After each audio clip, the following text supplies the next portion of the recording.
on the third year, sasabihin ko, isang leadership, budol. Binudol tayo sa unity. Yes. Binudol tayo sa continuity. Yes. Binudol tayo sa infra fund. Sanay tayo kasi ng sugar coating eh. Sanay tayo ng unti-unti. Ayun kay Kong Levisa, talagang hindi makakahabol yung mind mo eh. Talagang yung wave. Tayo. O, pag nagbukasan, ako yung Remulla Brothers. Ang dami nun. Diba? Hawak nila, 2 ahensya. O, ngayon, 3 na pala dahil may ombudsman pa. So, these things have a way of, if you play your cards right, pwedeng pabor sa administration, but What's up mga kayon? Welcome back pa rin syempre dito lang sa Joe Malone TV para sa issue ng bayan. Ating pag-usapan, Hit It Music. Sa katotohanan. Isang magandang umaga, hapon, January 15, araw ng Webes, Thursday dito sa Pilipinas mga kayon. Joe Malone TV, issue ng bayan. Ating pag-usapan. Tunay na balita. Walang kinakampihan. Sumasalamin sa katotohanan lamang. Para sa mamamayan. Totoo ang laban. Hindi puro drama. Pasok na mga suke, talakayan na ng issue ng bayan ating pag-usapan. Etong mga issue na nilalabas para malihis Mo may halaga sa solusyon. ang flood control. Wala siya. Truth ang hanap. Di kami natitinag. Walang palusot. Walang daya. Ganun kawalang ya. Serbisyo. Diretsong usapan. Joe Malone TV, issue ng bayan. Ating pag-usapan. Mamaya pag-usapan natin kung umuubra pa ba ang justice system sa Pilipinas. Kampihan, sumasalamin. Kasi kung ako ang tatanungin, kung ako parang wala na eh. Mamayan. Totoo ang laban. Walang kulay, walang Ang kampi. hirap ng paniwalaan. Balita, talakayan, katotohanan. Para sa bayan. Mega love shoutout sa lahat ng viewers natin, OFW ka man o dito sa Pilipinas. Ako'y nagpapasalamat sa iyo. Screen lang ang pagitan natin. Personally, nagpapasalamat ako sa inyo. Yung mga nagko-comment, yung mga laging nag-attendance check, maraming salamat. Yung mga nakikinig, yung mga laging nagsasabi dyan na always watching, silent viewers, maraming salamat. Attendance check sa baba mga kayon, alam nyo na yan. At mega love shoutout po sa inyong lahat. Paki-comment naman dyan yung exact location nyo. At paki-double check na rin kung nakasubscribe na kayo. Kung hindi pa naman, paki-subscribe na lang at paki-click yung bell icon. Sa description natin, meron tayong mga backup channel dyan. Pag-click nyo, mariredirect na kayo dun sa mga backup channel natin. Tito Jom, Tito ng Ina Mo, pati na rin yung When Tito Talks at kung ano pa yung mga nakalagay dyan mga kayon. Paki-subscribe na lang. Palambing na lang po, ha? Okay, simulan na tayo. Mabilisan, syempre, marami akong pag-uusapan. Grabe to. Ito talaga, Diyos ko, Santissima. I'm not against, di ba, sa LGBTQ, RSTU, BWXYZ.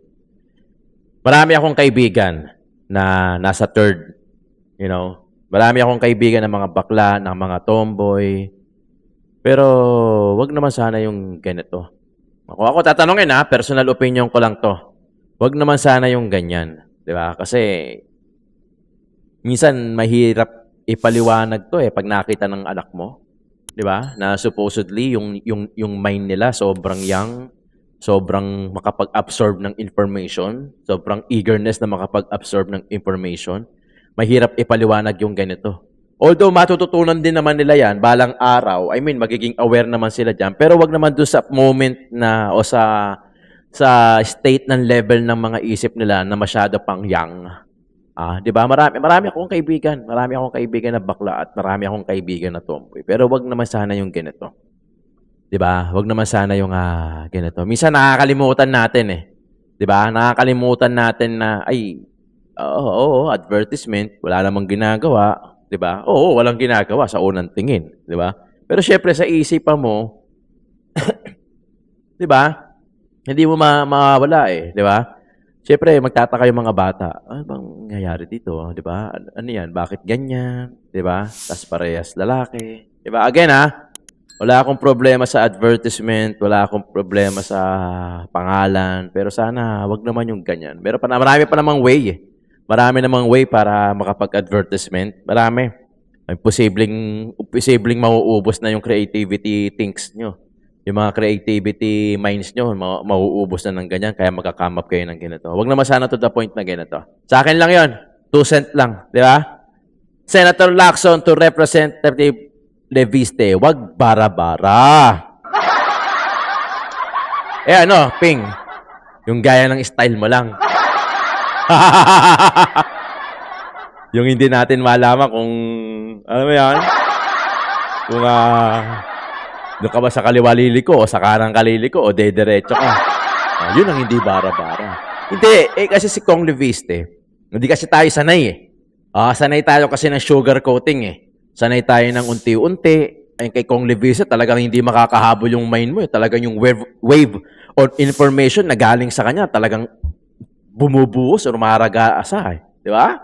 Yung mga sinasabi niya, yung mga ine-expose niya, talagang parang, teka lang, nalulunod kami. Isa-isa lang, di ba? Kaya sinasabi mo sigurong wag bara-bara, di ba? Hindi lang kayo sanay. Idealistic yung bata Yan ang dapat gayahin nyo. Wala sila Kiko Barsaga. O sabihin na natin, sige, out of comfort zone natin, yung mga ginagawa nila, yung mga sinasabi nila na talagang malulunod ka sa dami ng information na mapapatanong ka kung saan ba nanggagaling di ba? Pero sobrang sablay na yung sugar coating sa bansa. Maawa naman kayo.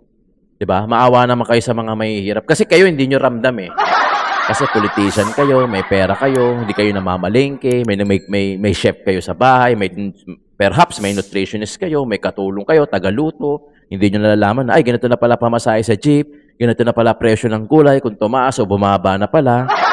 Siyempre, makikita nyo sa news. What I mean, yung talagang everyday lives. Yung mga nagko-commute, umaakyat sa Shaw Boulevard, sira escalator, hagdanan, yung tipong papasok ka pa lang, pero yung itsura mo, papauwi na.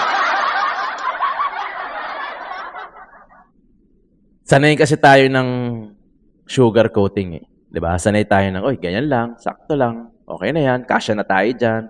Lumabas si Leviste, lumabas si Kiko, 'di ba? Talagang mataliman dila, matatasan dila. Talagang maninibago talaga kahit sino, kahit yung mga senior na tulad ninyo. Maninibago sa bigat ng mga binibitawan na itong dalawang bata na to. Diyan lang ako naniniwala do sa part na sinabi ni Dr. Jose Rizal na ang kabataan ng pag-asa ng bayan. Dito lang sa part na to. When Kong Leviste and Kong Kiko Barsaga came out to tell the truth. 'Di ba? Dapat ganoon. Wala na Intindihin nyo naman yung taong bayan. Transparency naman. Hindi yung parang may tinatago kayo. Hindi yung parang hindi mo malaman kung saan ba tayo patungo, 'di ba? Patunayan nyo yung justice system.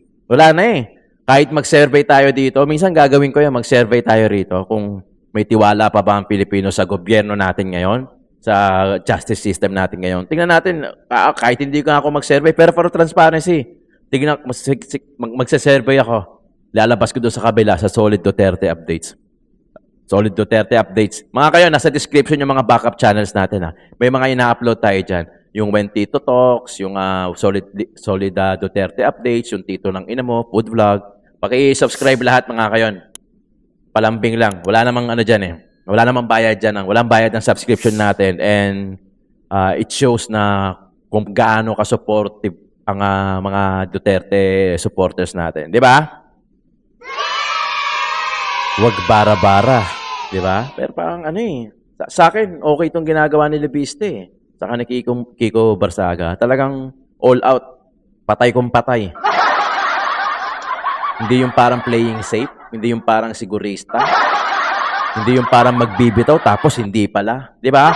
Pagod na yung Pilipino dyan. For once in a lifetime. Mamamatay naman tayong lahat Mamamatay naman tayong lahat. Yung mga perang ninakaw nyo, hindi nyo naman madadala yan. Ang mag-e-enjoy dyan, yung mga anak nyo, yung anak ng mga anak nyo, yung apo nyo. Kaya ikaw, pag namatay kayo, hindi nyo na maka-enjoy yan. Maiiwan nyo yan. Wala kayo mabibitbit, barong lang. Actually, hindi nyo pa nga may bibibitbit yung barong nyo dahil maiiwan nyo sa kabahan.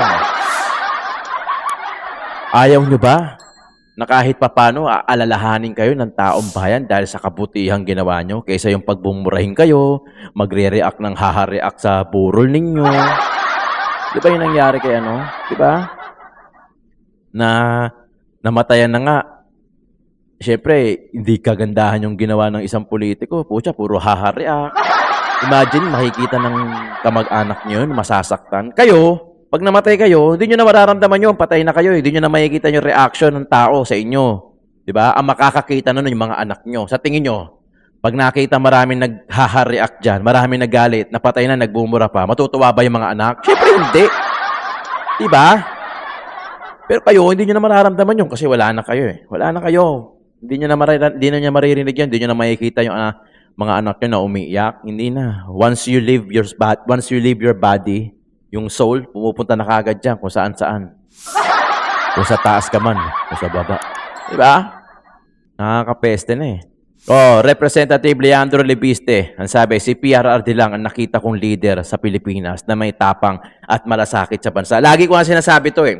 Kasi ang ano nila sa atin, yung mga DDS, tayo, mga diehard Duterte supporter. Lagi sinasabi nila sa atin, tatay mo karton. Yan, tatay mo karton. Tatay mo karton. Ang lagi kong kino-comment sa kanila, at least yung tatay namin na nasa dahig, bit-bit yung bayag, bit-bit yung yagbols. Eh yung mga sinusuportahan nyo, magnanakaw. Di ba? Tapos tapos tuwan-tuwa pa kayo. Pinagtatanggol pa nila. May nabasa ako, yung sinabi ni Sandro Marcos kay Robin Padilla na senador ka, tapos sinabi niya na paano ako sabi ni Sandro, allegedly, na sinabi niya na paano ako maniniwala sa isang senador na alam lang suntukan. Yun nga, pinaparinggan niya si Robin Padilla. 'Di ba? Ang masama, may mga nagtatanggol sa baba. Na Robin, anong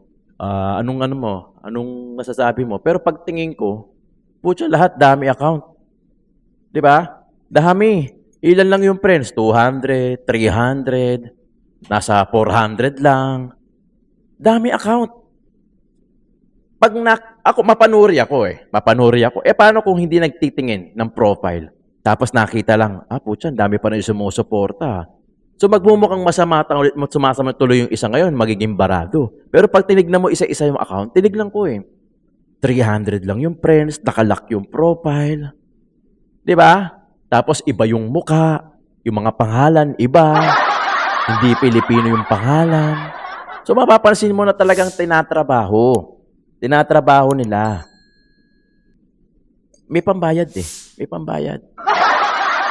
Tatrabawin. Believe me, matagal na akong social content creator. Marami na rin akong content na ginawa. Walk tour, ginawa ko na yan. Clearing operation sa Maynila, kay Yorme Isko Moreno. Yung mga kwento-kwento, ginawa ko na rin yan. Food vlogger din ako.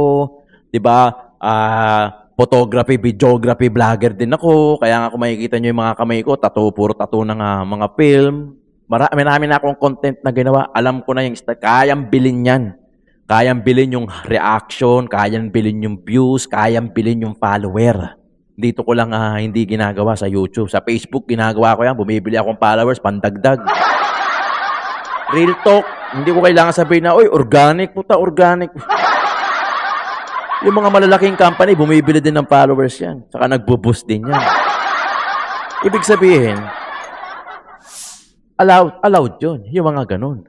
'Di ba? Kaya yung mga comment, yung mga reaction, Diyos ko, tapos sa mga friends, 300 to 200. Paano mo papaniwalaan yun? 'Di ba? Ayun na pala. Panoorin natin itong Asahan mo si Malu. dito sa impeachment, very tricky ito. Hindi porke nasa administration ka, susuporta ka. Hindi porke sinabi ng oligarch behind a political party, susuporta ka. Kasi titingnan nila ng oligarch, naipit ako dito. Hindi ako makagalaw. Lahat ng pangako mong proyekto hindi na ilalabas. So all these things, ang sense ko, ang Pangulo nasa catch-22 position. Yan yung sinasabi ko na maraming babaliktad Maraming magpapaka-play safe. Maraming maninigurista. Ngayon siguro, sige, ngayon, wala pa Wala pa nga impeachment Pero pag may nag-alanganin na dyan, magugulat kayo, yung iba dyan, unti-unti nang pumapanig. Ang Vice Presidente, kung rehash, nung katulad ng dati, nako, kayang-kaya ng legal team niya. Kasi pinaghandaan na nila noon pa. No? Yan lang paulit-ulit na si Piatos, si ganyan. Hindi nila naiintindihan yung joint memorandum on the use of confidential and intelligence fund. Kaya nga sabi ko, palitan nyo yun. Diba? Hanggat hindi yan napapalitan, yun ang governing law.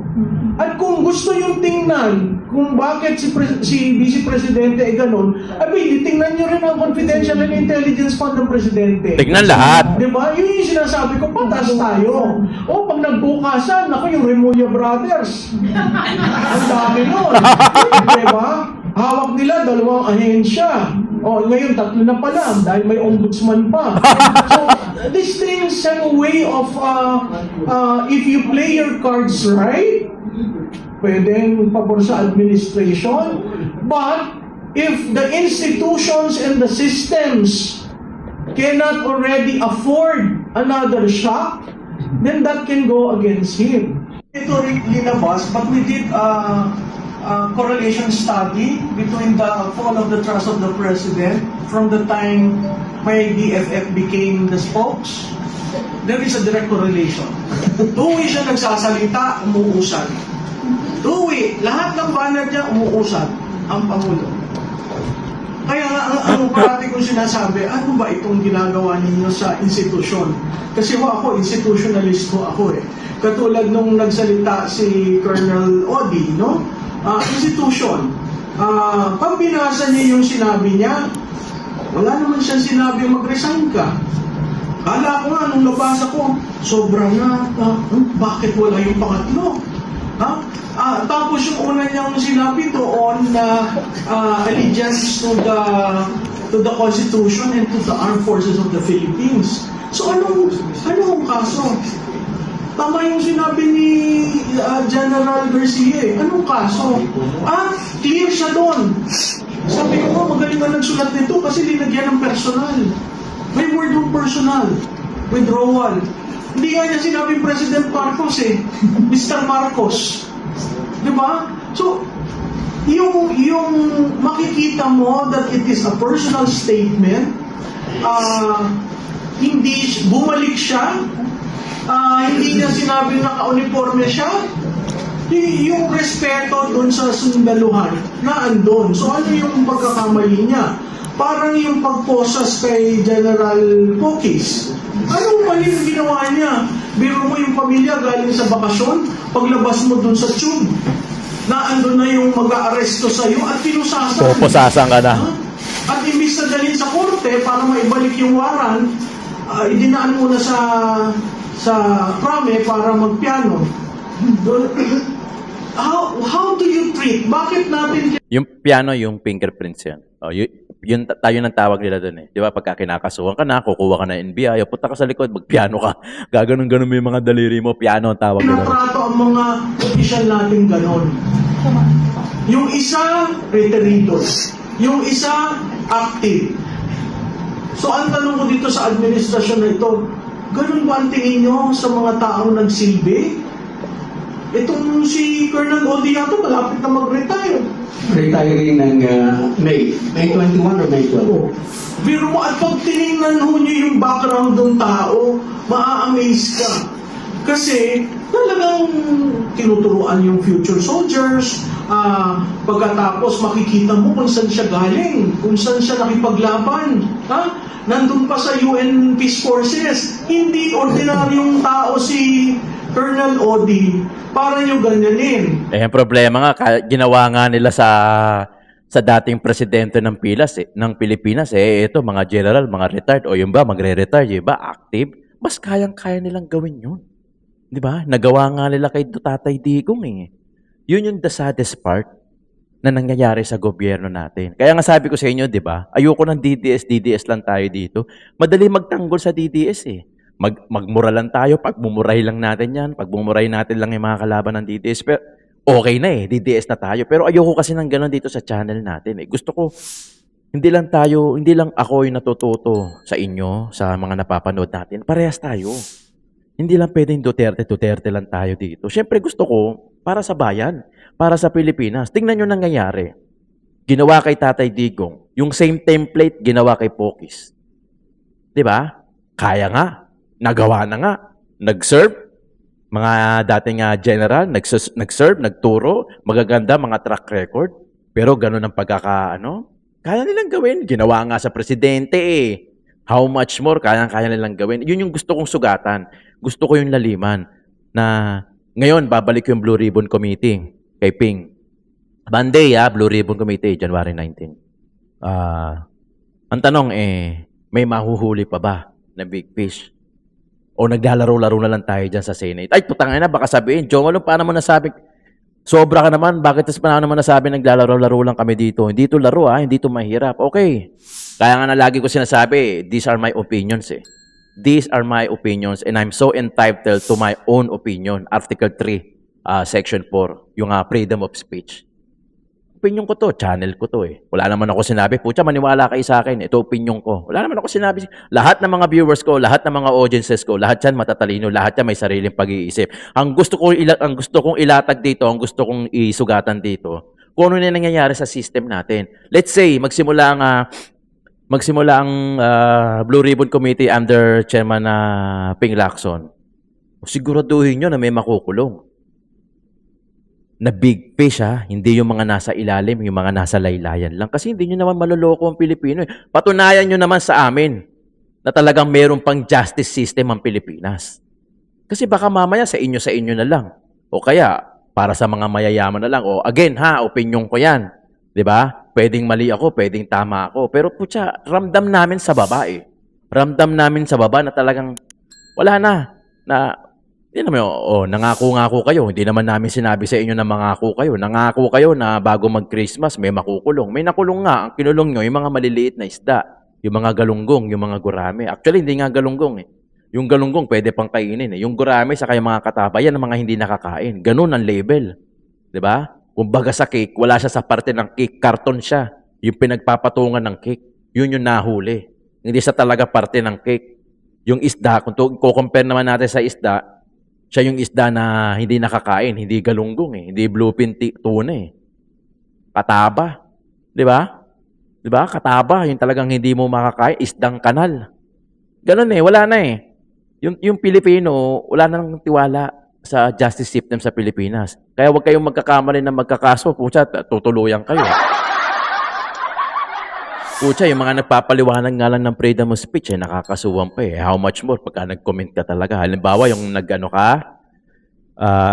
nag-shoplift ka sa supermarket o sa mga private na convenience store. Ako po, putang ina, kulong ka. Kulong ka kaagad.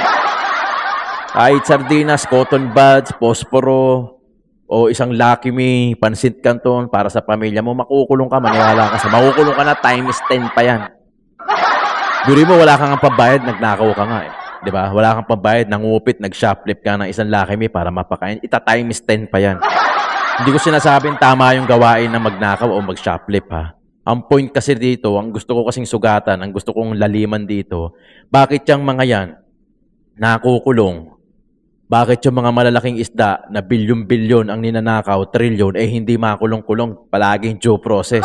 Laging may hearing, laging iniimbestigahan, tapos iimbestigahan ng Kamara, ng lower house, tapos iimbestigahan din ng Senado. Tapos tatanungin nyo kami, huwag kayong ganyan magsalita. Ang batas natin sa Pilipinas para sa mahirap, saka para sa mayayaman. Di ba? Napatas. Hindi naman magkakamap yung ganong idea na ang batas sa Pilipinas para sa mayayaman lang. Hindi naman magkakamap yung ganong idea kung hindi talaga nangyayari sa totoong buhay. Di ba? Ngayon, dun sa mga iba na pumupukol na meron namang ibang mga kasundaluhan na opisyal na banat na rin sa administrasyon dati, hindi ko alam anong pagkakaiba nun. walang banat doon sa sinabi si Colonel Odi. Wala siyang personal na banat. Ang sinabi lang niya, personal withdrawal kay Mr. Marcos. Ganun klarado. Anong mali doon? Dahil hindi tinawag na presidente? Ngayon lang nakikita kong pagkakamali doon sa maghuhus na sa kanya. Problema, nasa kanila yung power eh. Di ba? Nasa kanila yung power, kaya kaya nilang kahit anong gawin nila, magagawa nila. Tinawag Mr. Marcos, nasang siguro. Tapos sinabi niya, tama na, sobrang paglaban ang Pilipinas. So, he didn't even say resign. He didn't even call for the soldiers or the rank and file to withdraw support. It was a personal decision. Parang yung mga tumatayo at nagsasalita sa administrasyon na ito, Yes. it is a personal decision. So bawat tao, bawat Pilipino, dapat to, there comes a point in our life na kailangan natin magsalita. Noong bata pa ako, nandun ako sa EDSA 1. Nung EDSA 2, kay ERA po lang ako doon. Nasa ibang bansa ako, nag-aaral ako. Tapos sinabihan ako ng boss ko, bumalik ka na kasi may mangyayari pagpapalit ng gobyerno. Sabi ko, ayoko, hindi naman ako bumoto dyan. So, ito, hindi ko siya binoto, kilala ko silang mag-asawa, pero yung pag tinitingnan mo, ano ang legacy nitong administrasyon na to? On the third year, sasabihin ko, isang legacy, budol.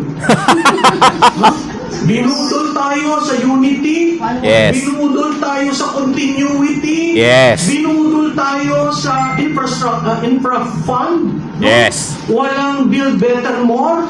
Budol ng budol. Saan nakakita ng governance na budol? Correct. Ay, sa public administration ho, hindi ho yan napapag-usapan.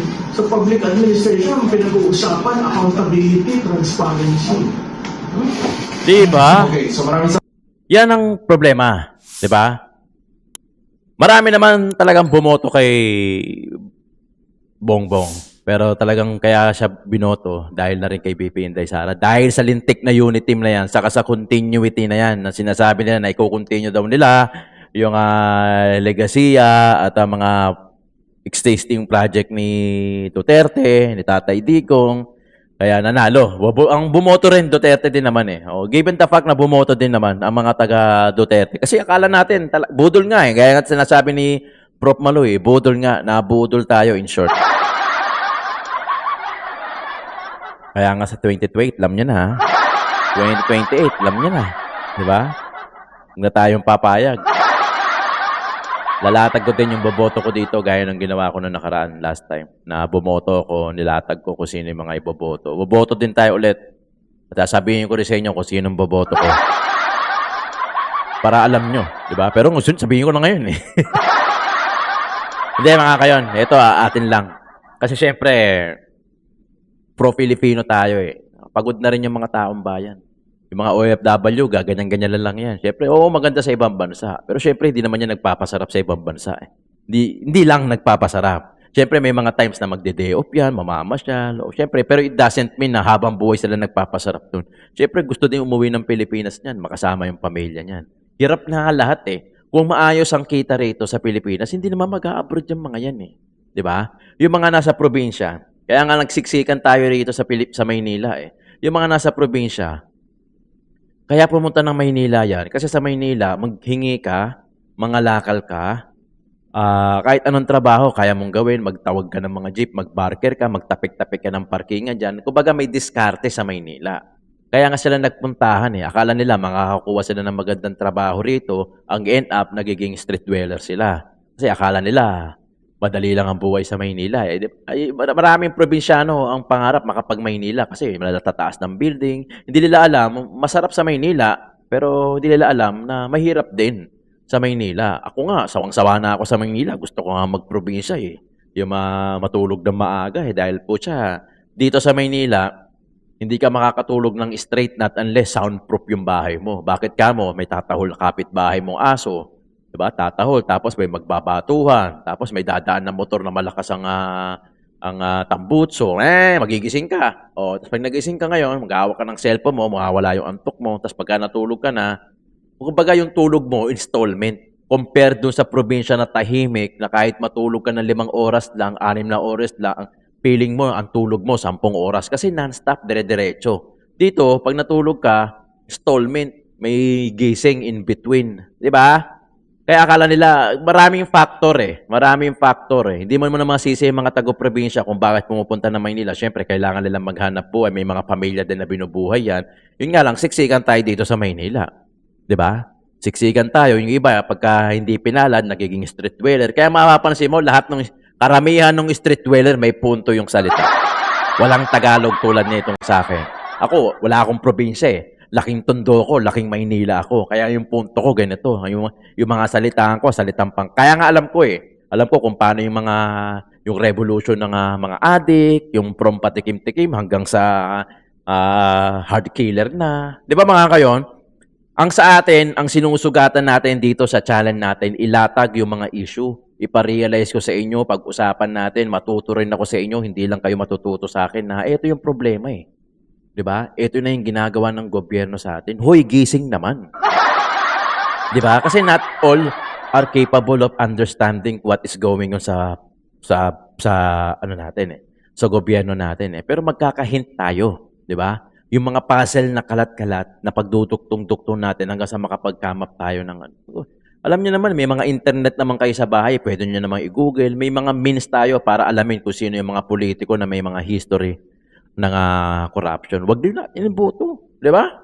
Mga pamangkin, mga kayon, maraming salamat. Joe Malone TV, Isyu ng Bayan, ating pag-usapan.